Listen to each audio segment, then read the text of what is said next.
नमस्कार, आप देख रहे हैं झारखंड सवेरा यूट्यूब न्यूज चैनल।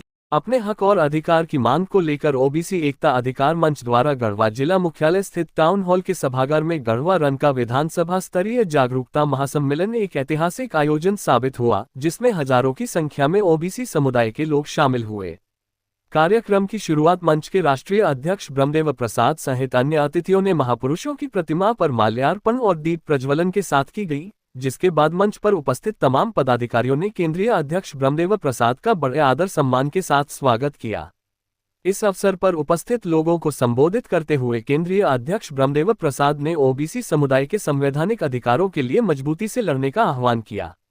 उन्होंने कहा कि ओबीसी को नौकरी, शिक्षा, मेडिकल और इंजीनियरिंग जैसी महत्वपूर्ण क्षेत्रों में 52% आरक्षण मिलना चाहिए। ये केवल अधिकार की मांग नहीं, बल्कि देश भर में एक बड़ा आंदोलन बन चुका है।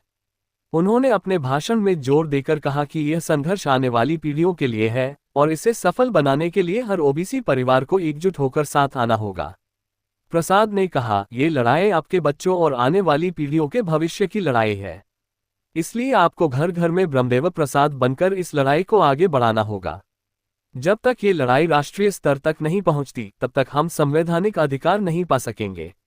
उन्होंने ये भी कहा कि चाहे लोग किसी भी पार्टी, धर्म या जाति से हों, इस मंच पर सबका स्वागत है, लेकिन जब बात ओबीसी अधिकारों की हो तो सभी को एकजुट होकर इस झंडे के नीचे आना चाहिए। उन्होंने गांव-गांव और शहर-शहर में जागरूकता फैलाने की अपील की, ताकि यह आंदोलन और मजबूत हो सके। इस महासम्मेलन में पूर्व मंत्री रामचंद्र केशरी, गोरखनाथ चौधरी, डा. ज्वाला प्रसाद, संजय रंजन सिंह, पूर्व दिग चंपा देवी सहित कई महत्वपूर्ण हस्तियों की उपस्थिति रही। इस आयोजन ने ओबीसी समुदाय के अधिकारों की लड़ाई को और मजबूती दी और यह स्पष्ट संदेश दिया कि यह संघर्ष तब तक जारी रहेगा जब तक ओबीसी को उनके संवैधानिक अधिकार नहीं मिलते। श्री प्रसाद ने सोशल मीडिया की ताकत पर जोर देते हुए कहा कि इस लड़ाई को जन जन तक पहुंचाने के लिए फेसबुक, इंस्टाग्राम और व्हाट्सएप जैसे माध्यमों का इस्तेमाल करना बेहद जरूरी है। उन्होंने कहा कि जब तक यह आंदोलन जन आंदोलन नहीं बनेगा, तब तक सरकार हमारी बात नहीं सुनेगी। नौकरी का क्षेत्र हो, चाहे वह शिक्षा का क्षेत्र हो, चाहे वह मेडिकल और इंजीनियरिंग की पढ़ाई का क्षेत्र हो, सभी जगहों पर हमारे लिए कुर्सी 52% अलग से आरक्षित करना पड़ेगा। ये संकल्प के साथ हम लोगों ने हुंकार भरने का काम किया और सभी दल के लोग, सभी जाति के लोग ओबीसी परिवार के एकता अधिकार मंच पर आकर के और पूरे जन समर्थन देने का काम किया और उसके बाद चंपई सोरेन की सरकार हिलने लगी और 11 फरवरी के कार्यक्रम के बाद चंपई सोरेन की सरकार ने एक सप्ताह के अंदर 18 फरवरी को घोषणा कर दिया कि हम झारखंड में जाति आधारित जनगणना कराएंगे। यह किसकी देन है आपको मैं बताने आया हूँ। अब तो केसरी शाह चचा का बेटा को नौकरी नहीं मिलेगा, अब तो हमें और हमारा बेटा को नौकरी नहीं मिलेगा, लेकिन आने वाला आपका पीढ़ी का यह लड़ाई है, इसलिए आपको साथ दे करके और इस लड़ाई को देश स्तर पर ले जाना पड़ेगा, तभी आने वाला पीढ़ी का आपका लड़ाई सफल होगा। ये मैं आपसे निवेदन करने आया हूँ।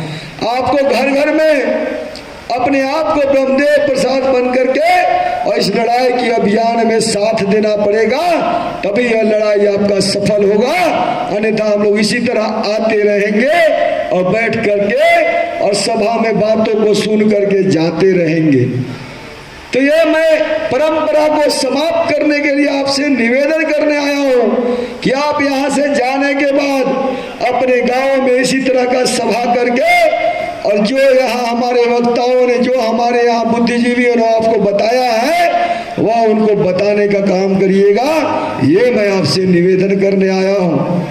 किसको वोट दीजिएगा यह मैं मना नहीं करने आया हूँ, किसे जिताइएगा ये मैं मना करने नहीं आया हूँ, लेकिन ये निवेदन करने जरूर आया हूँ कि आप किसका झंडा टांगिएगा ये भी मैं मना करने नहीं आया हूँ, किस दल में रहिएगा ये भी मैं मना करने नहीं आया हूँ, किस जाति में रहिएगा ये भी मैं मना करने नहीं आया हूँ, किस झंडे को अपने घर पर टांगिएगा, किस धर्म को मानते हैं ये भी मैं मना करने नहीं आया हूँ, लेकिन आपसे निवेदन करने आया हूँ कि जहाँ ओबीसी का बात आए उस झंडे को 2 कदम आगे बढ़ करके अपने घरों पर टांगिएगा। ये मैं आपसे निवेदन करने आया हूँ।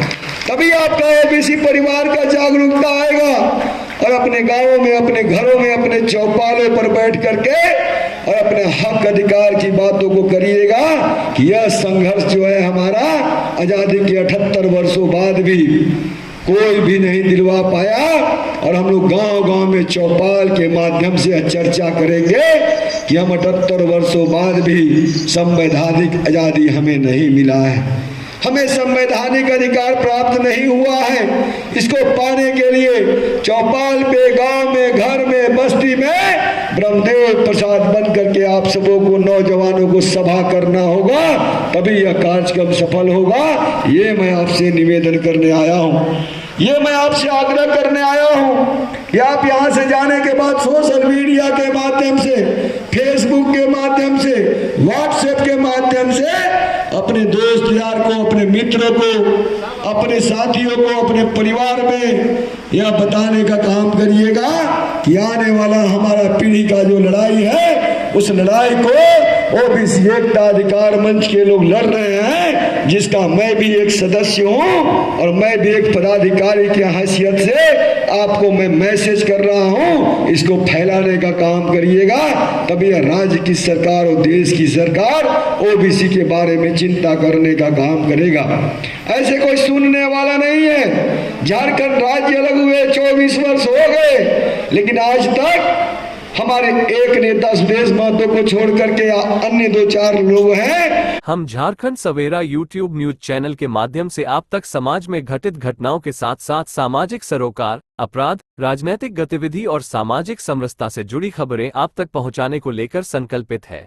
आप चैनल को सब्सक्राइब, लाइक और कमेंट कर हमारी जवाबदेही को और सशक्त बनाते हैं, जिससे हम पूरे उत्साह के साथ खबरें आप तक पहुंचाते हैं। आप देखते रहें झारखंड सवेरा यूट्यूब न्यूज चैनल।